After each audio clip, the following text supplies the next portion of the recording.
Alors, Gabriel, tu as parlé, je ne sais pas si Gabriel ou Delphine, vous avez parlé de l'égoïsme aussi. Est-ce que tu penses que cette femme qui agit ou qui pense de la sorte est vraiment égocentrique? Parce que même faire l'enfant, c'est pour elle, ce n'est pas pour l'enfant. Vous savez, il faut quand même, il faut bien souligner une chose. Mm, Je préfère encore respecter une femme qui, quand je dis respecter, je préfère encore quelqu'un qui est sûr de ses choix. mm, Quand tu te connais toi-même, tu arrives à t'identifier. Il y a des femmes qui se sont déjà identifiées et savent ce qu'elles sont. Tu as des femmes qui savent qu'elles ont un sale caractère. mm. Elles le disent. Donc je préfère encore Elles quelqu'un se connaissent, qui elles assume. savent, Elles se connaissent. Elles savent très bien elles sont qu'elles ne peuvent conscientes. pas vivre en couple. Elles sont Mm, conscientes qu'elles ne peuvent pas vivre ensemble ou le vivre ensemble. Elles ne peuvent pas conjuguer ce verbe-là, cette mhm. expression-là. Donc, du moment qu'elles arrivent déjà à s'identifier, tout en sachant, il y a des femmes, même avant de rentrer dans une relation, elles te disent déjà que je ne suis pas une fille bien. Ça ne tiendrait pas parce que je veux tellement polluer la relation que je connais déjà la suite de ce qui va se passer parce que Donc, elle connaît déjà j'ai un sale caractère. la fin avant le Elle commencement. connaît déjà la fin du commencement, de comment elle va détruire déjà le...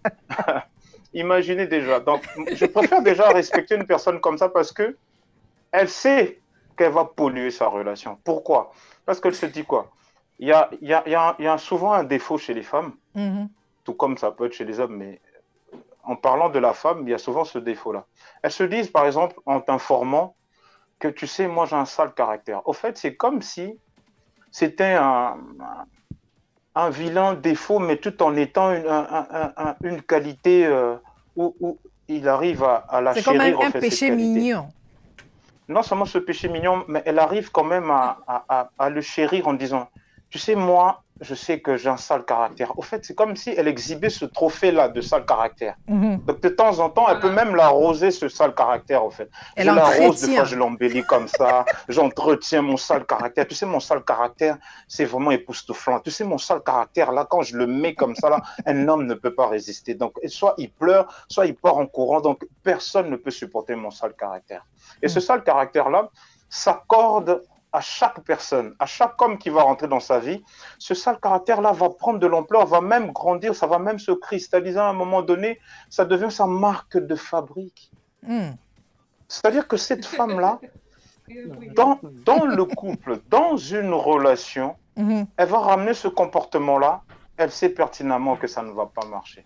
Alors, il y a des hommes têtus qui pensent qu'on peut changer une femme. Non. Tu peux améliorer une situation, mais tu ne pourras jamais la changer.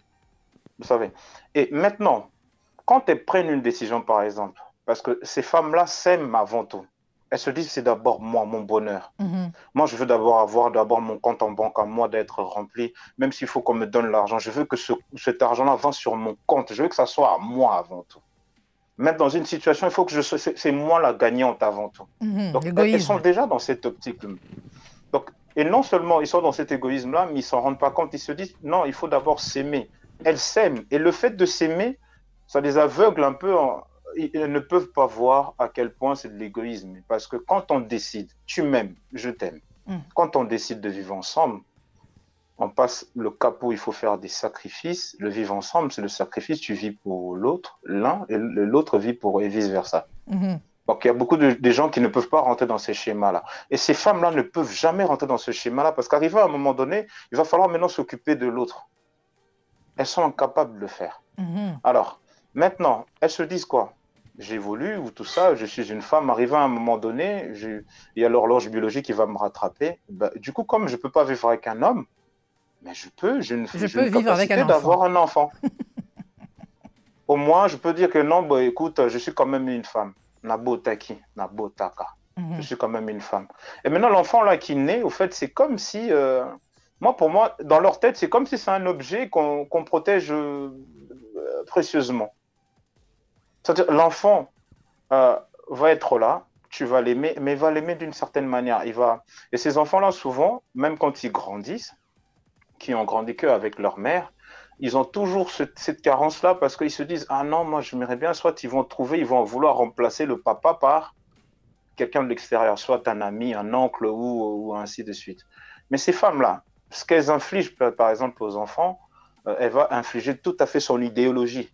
En tant que mère seule, tu as besoin de personne. Il va booster son enfant à son image. Maintenant, il faut savoir aussi, ces femmes-là, elles ont fait un choix.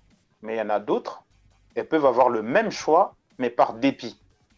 C'est parce qu'elles n'ont pas eu trop de solutions. Elles se disent, non, non, non, non. J'ai 34 ans, avec tous les problèmes aujourd'hui, des fibromes, de machin, grossesse ultra-utérine, ça tombe, ça rentre, ça ne rentre pas, ça prend pas. Je dis, pardon, moi, je cherche juste un géniteur. Donc, il me faut juste un géniteur qui vient comme ça. Écoute, papa, Zemi, stop, ok, on avance et j'ai pas besoin de toi. On se sépare. Donc, un choix par dépit en se disant, non, j'ai juste besoin d'un enfant, je ne vais pas le faire à 40 ans, je ne vais pas le faire à 42 ans. Donc, il faut que je le fasse maintenant, je n'ai pas eu le temps. Et quand le temps te rattrape, tu te dis, bah, il faut que je fasse un enfant absolument. Donc, Gabriel, toi, tu penses qu'il y a quand même une certaine catégorie, il y a celles qui ont fait ce choix parce que elles ont décidé, elles assument. Et il y a d'autres qui font ce choix parce qu'elles savent qu'elles ne peuvent pas vivre avec un homme. Voilà. Non seulement parce qu'ils ne savent pas, ils ne peuvent pas vivre avec un homme, et j'irai même encore plus loin, où elles ont vu que l'horloge biologique les a tellement rattrapées, elles se disent, mais écoute, je ne trouve pas de mec. Dans la situation dans laquelle je suis, avec l'âge qui est un peu avancé, parce que je travaille, je veux quand même avoir cette indépendance-là, mais en même temps, je ne trouve pas d'homme.